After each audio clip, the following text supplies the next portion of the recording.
கேரளாவில் மீண்டும் ஏற்பட்ட நிலச்சரிவால் ராட்சத பாறைகள் சாலையில் உருண்டு விழுந்தபோது வாகனங்கள் எதுவும் செல்லாததால் உயிர்ச்சேதம் தவிர்க்கப்பட்டது.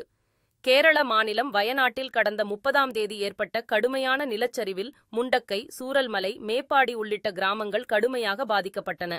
நூற்றுக்கணக்கான வீடுகள் வெள்ளத்தில் அடித்து செல்லப்பட்டதோடு நிலச்சரிவில் சிக்கி உயிரிழந்தோர் எண்ணிக்கை 400ஐ தாண்டியது. மண்ணில் புதைந்தவர்கள், காட்டாற்று வெள்ளத்தில் அடித்து செல்லப்பட்ட உடல்களை மீட்பு குழுவினர் மீட்டு வருகின்றனர். இந்த நிலையில் கேரளாவில் மீண்டும் நிலச்சரிவு ஏற்பட்டுள்ளது. மூணாறு கொச்சி நெடுஞ்சாலையில் ஏற்பட்ட நிலச்சரிவால் ராட்சத பாறைகள் சாலையில் உருண்டு விழுந்தன. எனினும் அப்போது அவ்வழியே வாகனங்கள் செல்லாததால் உயிர்ச்சேதம் தவிர்க்கப்பட்டது. நிலச்சரிவால் அவ்வழியே பல மணி நேரமாக போக்குவரத்து பாதிக்கப்பட்டது. சாலைகளில் உருண்டு விழுந்த பாறைகளை அகற்றும் பணிகள் தீவிரமாக நடைபெற்று வருகின்றன. கேரள மாநிலத்தில் மீண்டும் நிலச்சரிவு ஏற்பட்ட சம்பவம் அம்மாநில மக்களிடையே அதிர்ச்சியை ஏற்படுத்தியுள்ளது.